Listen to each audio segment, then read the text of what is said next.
welcome to Represents. Today, I'm very happy to have Mohammed Hashim, who's the Executive Director of the Canadian Race Relations Foundation. We meet again today, different circumstances, but the same fight. I appreciate your time. Thank you for having me, Ray. Hey, thank you. So, in today's climate, how do you see the role of the CRRF in promoting and understanding and combating basically racial discrimination? That's a pretty big question, Ray. Start off Um, with a bang. we so. First of all, I think that it's important to understand the positionality of the organization that I work with. Will work with it. One is we're a federal crown corporation, so we're part of the federal government, which has both it's which places us in terms of the scope of what we can and can engage on. Mm-hmm. In terms of we don't do any foreign policy work, we only do domestic work. We're an independent organization, so we are critical of the government on times.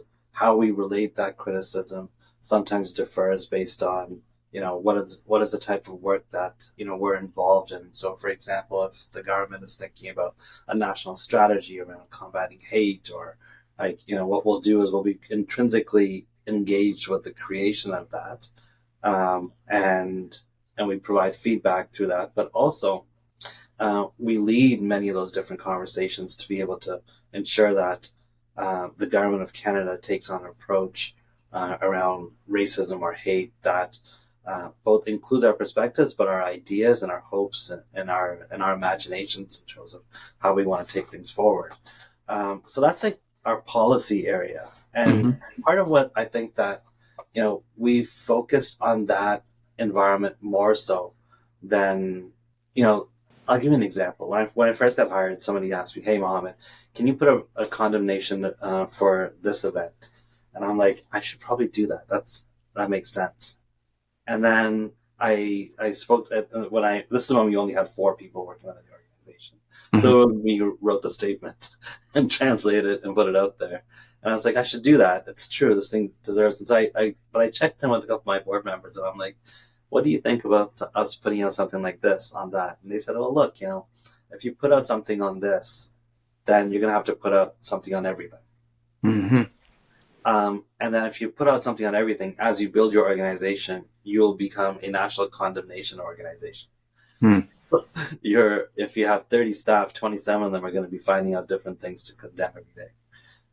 Because there's so much in this country that needs condemnation.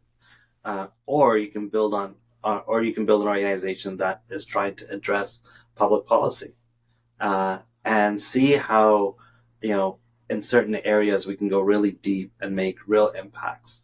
So part of what we've been really there's a couple of key focus areas that we're as an organization looking at. One is combating hate. Like Mm-hmm. the country is going in a completely bad direction right now in terms of dealing with hate. So combating hate, and because we know that the physical um, manifestations of hate become very gruesome and bloody and real, and have been growing exponentially across this country and across the world, and we Mm-hmm. don't want it to get further. The second thing that I would say that we've been really trying to focus on is it's an upcoming Black Canadian justice strategy that we're going to be doing a significant amount of work to be able to push the government in a good way in that direction there. And then on reconciliation work, part our audience is not mostly indigenous folks. Like our audience is mostly racialized communities from across this country. And it's interesting that we still put up this one workshop, which is a partnership with the Woodland Cultural Center, which is a tour of a residential school. Okay. Okay. And the first time we did it, we had 500 people sign up to it. Wow. And then subsequent, so we said we'll do it again. Another 500 people showed up, and then we realized that the level of understanding in our residential schools was so low that we just did that. I think we did that session 7 times, because every time we would do it, we would get 500 people signed up for it. and so a lot of our work is in like the entry level understanding around reconciliation, um, because like, and we partner with indigenous organizations to do that. Um, but we recognize that a lot of people who are are within our environment are either immigrants that have been here for a year to 50 years, or my family came here more than 50 years ago. Mm-hmm. So I think that audience, but of racialized folks or people who have been here for centuries. So like we've been like, so it's essentially entry level reconciliation work, and then the public policy and the Black Canadian Justice Strategy. Those are our main pillars of work, and then we have funding branches and partnerships and all the rest of that stuff there too. Okay. Okay. That's a terrible elevator pitch, eh? I need to refine that. But honestly, Ray, it's part of it is because like I get like really deep into stuff Mm-hmm. versus remain surface level. So I always, I always suffer by not being like concise and clear about how I want things done because I'm like, if this happens and this happens and this happens and this happens, this happens. So let me fix this so that this can happen, this can happen, this can happen. That's how my brain works. So apologies. It's all good, Mohammed. It's all good. Listen, so tell me about you mentioned something. You said that the level of hate is growing, is what I understood you saying. Tell me about that. How do you feel? What are you seeing? And how can we find solutions to make this society a better place for our children? So I mean, just most recently, you would have seen the level. There was a hate crime of a number of students who were attacked at Waterloo University during a gender studies class, Yeah, unfortunately, yeah. um, and that was like this is it was almost predictable. Hmm. I can tell you, and I don't even know. Like I run this task force with the RCMP on it's a national task force on hate crimes, where we're creating national police standards and police standards of investigation trainings and reporting of policing, reporting of policing, and you know within that task force, you know, 3 months before Pride, we were talking to to the members over there who are police from different jurisdictions across this country, and we're like, "How are you guys getting ready for Pride?" Because we can see the elevation, the escalation around, you know, organized protests towards, drag queen events at libraries. You could see how the pride flag raising became moments of protest for different people. And that there's like, especially towards the trans community, there's just an enormous amount of hate that has been brewing. So when we saw what happened in Waterloo, obviously it was shocking and it was difficult to see, but it's almost predictable, man. Like Hmm. you can feel it in the air before something like that happens, and part of what drew me to this work, because I used to be a union organizer before. I know. I read. Yeah, this stuff um, was Quebec City, where there were 6 people that were killed, and at that time I was doing a lot of this community organizing work within the Muslim community because we felt, you know, after 9/11 for, a decade and a half, how many Muslim communities were just being, you know, suspicion was, hurled upon us as though, we either were terrorists or sympathetic to terrorists or of suspicion of some sort, or that we weren't wholly loyal to this land or to the people that live on this land. Hmm. And and that was nonsense, right? It's like, I was born and raised here. I've kind of like my boat to go back home is burnt. Like this is it. My 2 feet are planted here. Hmm. Uh, my kid's gonna be like when my kid turns 45, he's gonna be a cranky Canadian saying, "I've been here for 100 years." So like, it's we're here, and like for my loyalty to be questioned, uh, not in terms of like loyalty to Canada, like flag waving loyalty, but like loyalty to improve this land and take responsibility for it. Hmm. One that I found extremely problematic. So when Quebec City happened, um, I was talking to Amir Al Ghawabi, who's the current special representative on Islamophobia within the federal government, and we were on the phone that night, and she said, you know, thank God it wasn't an Islamic school. Hmm.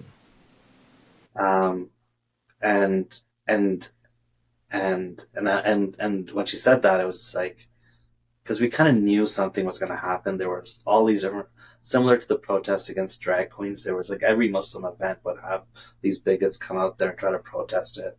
It was horrible. Like people would have to like hire like their uncles, their aunts, and their cousins as like security guards and put a security T-shirt on them just to avoid the protesters coming into like town halls around mental health in the Muslim community. It was insane, the level of like of and then when Quebec City happened, it was similarly almost predictable. Wow. So what do you think that says about our society? Do you think there's work to be done at the education level very early on if things doesn't don't seem to do better right now? Yeah, I mean, there's you can look at it. I look at it from like the top down level. So in terms of just the environment, the air right now around hate and the conversation around um, is so polarized.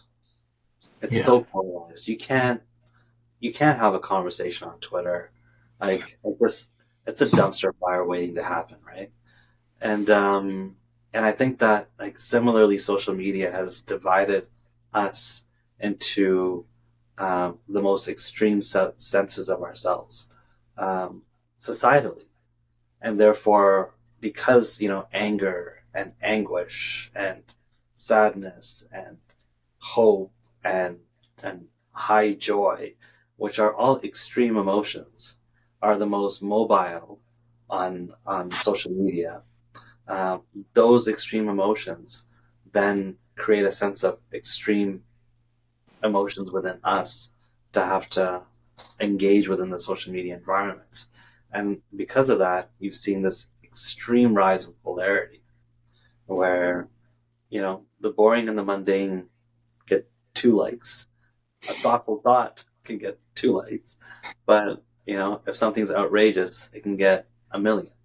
Um, so I think that demonstrates like, so because of that polarity, people have been gravitating their views to more extreme views, Hmm. and therefore um, I think that in itself creates the conditions where hate rises the most. um, and then the second thing I'd say is that there's no recourse to it, right? So you can get away with anything. We have And hate crimes laws that like are like, totally ignored. Like if you put up something that's really hateful online, what's the worst thing you think that's going to happen to you? be banned for a few days. Yeah, it gets taken down maybe at most, if that even happens. If that happens. So I think that without any recourse of there being saying anything online, um, there's like that environment has been ceded. Um, that ground is lost. Then like even in real life, like policing and the adjudication of justice around our existing hate crimes laws and legislation is so um, it's meek, right? It's weak. Like we're not doing a good job in terms of being able to gain confidence of Canadians that the legal system is responding to hate in a meaningful way. There's no deterrence. There's no prevention. Um, there's there's hardly any prosecution of it.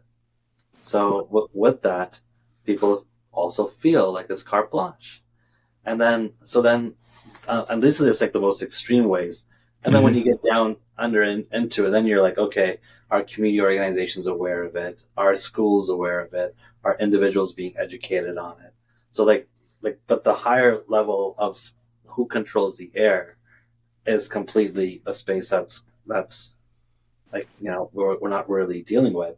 And we're kind of just saying, okay, let's give some money to schools and universities to educate around hate so that hopefully that will have a generational impact on people. And I think that all the different layers need to be dealt with. Listen, Mohammed, obviously, someone in your position, someone like you is in your position because you believe in what you're doing and, you fought the fight for so many years. Tell me what I cannot imagine it takes a toll on a daily basis having to deal with these types of topics. I can only imagine. What do you do to take a step back just to protect yourself mentally? So, what are your ways that you deal with these, you know, the stress level? Oh, I Yeah. scorned when you asked me that question. Okay. Because I understand. I can imagine the stress that it can bring, Yeah. on a daily basis. Well, I speak about it, to be honest. I talk about the degree of stress it creates. I'll give you, like, May was a really difficult month for me. I'll just give you a Mm-hmm. synopsis. Like, I launched a program in Edmonton Mm-hmm. where we got youth jobs to work with city councilors and the mayor. This was like, Indigenous youth, Black youth, Muslim youth, like Asian youth, like it was a bunch of Filipino kids in there. It was awesome. It was so inspiring to see these kids, like, who, not kids, young adults, Mm-hmm. working for the mayor and city councilors, being in a space that they they felt like they belonged. Well, they had a city pass, right, to get in and out of the mayor's office. That's a pretty powerful thing to have. Mm-hmm. And there were just internships that we had paid for. And then the very next day, I was on a reserve where, a 25-year-old man had committed suicide, leaving his two kids, um, and whose wife had previously committed suicide 3 months before that. Wow. And I was there the morning, in the afternoon of when that 25-year-old father committed suicide. And part of what I was there to do was to work with the community organization, with the reserve and the band, to see how we can be helpful towards working on, youth suicides. Um, and then, so you deal with that, and then you kind of walk through it the whole day on reserve with people who are impacted. This is family. This is like, many of them are family to each other, so they know each other. This is like, just talking to people with that. And then the week after, I'm in Vancouver, and I'm talking to Asian seniors. I'm talking to community organizations who are supporting those who have, had difficult challenges and are using. And then, like, in the afternoon, I'm talking to Chinese seniors who have been assaulted by people who are using in the same neighborhood. And then, I'm going to New York, where we're at the United Yeah. Nations People for the Permanent Forum of African Descent. We brought 30 people from across this country to go down there, and to help us essentially do two things. One is we're trying to figure out how to define anti-Black hate, and then we're Mm-hmm. trying to work on a Black Canadian justice strategy. So this is our way to kind of invest in our folks from Canada who are working on that, to go there, and to hear what's happening across the world, and to take some of their ideas and steal them, and we can kind of implement them over here. But there was a lot of just understanding how anti-Black um, pain is felt, the racism from anti-Black racism, like the pain from anti-Black racism is felt by, you know, Black folks from across the world, and you Mm-hmm. absorb all that. You absorb all that. You listen to it, and you feel it, and you hear it, and it sits with you. And that was just May. That was May. it's, it's intense. It's intense, but I thank you for the work that you're doing because obviously someone needs to do it. It's very important. And it's I can't thank you enough for everything that you do. No, no, I Uh, appreciate that. I appreciate that. But I think that honestly, I find that like when I close off my phone for the evening, I close it off. Like I leave my phone, my work phone at home upstairs, and I'm really blessed to have uh, a beautiful family that loves me and takes care of me and and allows me to escape what the workday looks like. hmm Um, so I think that that gives me joy, but also I feel like this is going to sound absolutely absurd that we're making progress. Despite all the pain that I get to witness on a daily basis across this country, I feel like we're going and like I don't bel I get jaded by the way our legal system works, our legislature works, all those different things.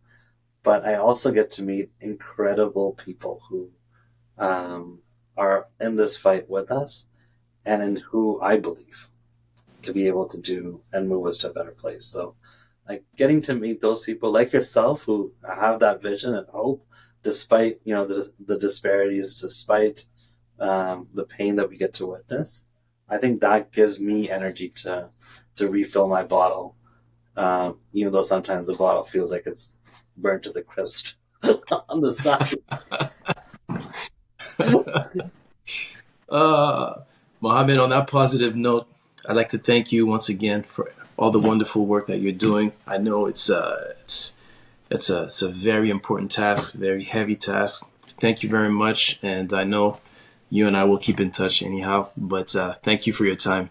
No, thank you for having me, man. All Take right, care. thank you.